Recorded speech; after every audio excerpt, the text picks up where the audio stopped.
The impact of hydroelectric dams on women in the Greater Mekong subregion.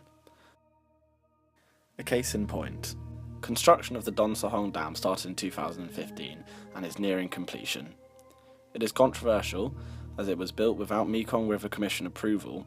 This is because it only dams one stream of where the river splits into many. Hydroelectric dams force water through a confined space with gravity. This forces the turbine to spin, producing electricity. The dam blocks the river, which creates a reservoir behind it so that the water is ever present to be funneled past the turbine at a controlled rate, guaranteeing high pressure. This high pressure makes the water flow past the turbine with more energy to be transferred to the generator. The construction of dams may vary from large, small, and micro-sized dams, depending on the size of the valley. This is problematic for women in the Greater Mekong subregion, as many women rely on fishing the Mekong for their livelihood. Hydroelectric dams have a devastating impact on fish stocks as they disrupt fish migration routes. Dam developers claim that dam technology alleviates this issue and allows fish to pass. However, the technology does not account for the huge biodiversity of tropical rivers like the Mekong. In the Mekong, the technology is only likely to help 28 out of almost 200 fish species. While the fish caught by Cambodian fisherwomen may be species able to migrate, this will still massively disrupt their food chain and ecosystem as a whole, leading to a decline in numbers. Therefore, disruption of this level caused by hydroelectric dams has significant ramifications for fisherwomen for whom these fish provide both food and income. Fish farmers living in the lower Mekong Delta contribute to the huge proportion of global fish stocks provided by rural fisheries. Out of this industry, women make up an estimated 47% of workers. Whilst the physical gathering of fish is a largely male-dominated practice, the significance of women within this industry comes when considering the vital role they play in pre- and post-harvesting jobs, such as repairing nets and boat engines, as well as smoking and skinning fish for selling onto markets. Women are also the primary sellers of fish stocks at such markets. In countries such as Cambodia, 60% of fish processing is made up by women, despite a lack of women in the role of fish capturing.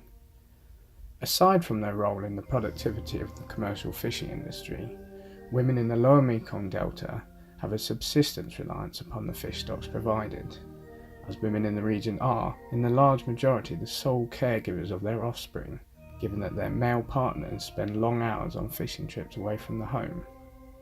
The responsibility of providing food from the Mekong's fish stocks falls upon women, represents a burden of domestic work responsibility. It is this burden of care that means women in the lower Mekong Delta are often disproportionately affected when fish stocks are reduced due to a lowered water flow. A woman's day becomes longer and harder when damming upstream means a greater proportion of time has to be dedicated to providing care. As a result, the ability to break out of the downward spiral of being unable to find alternatives to childcare is greatly reduced. This burden is not one that can be levelled at many male partners in the region, as they have a greater ability to seek alternative employment, for example, into the cities often in construction roles. This means a certain level of financial independence is granted to them purely due to the traditional family roles that are in place in the lower Mekong Delta. The work of women within the fishing sectors of the lower Mekong Delta are often overlooked, as the data compiled on the productivity of fisheries is focused on the gathering of fish stocks and often neglects to account for the key role that women play in the processing of fish stocks. This is coupled with the unpaid yet essential childcare labour that women perform in the region. By ignoring the work of women in the region, their voices are often lost when damming projects are undertaken. Hydropower dams force many women of the Mekong and their families to be displaced and often resettled in environments geographically different to the Mekong River.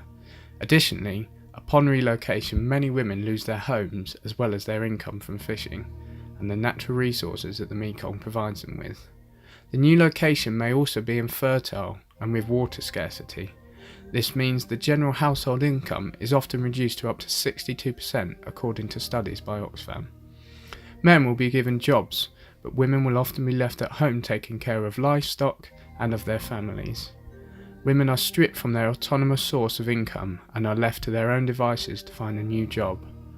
The World Commission on Dams explains that there is a disproportionate social cost due to the construction of hydropower dams on the Mekong River on women.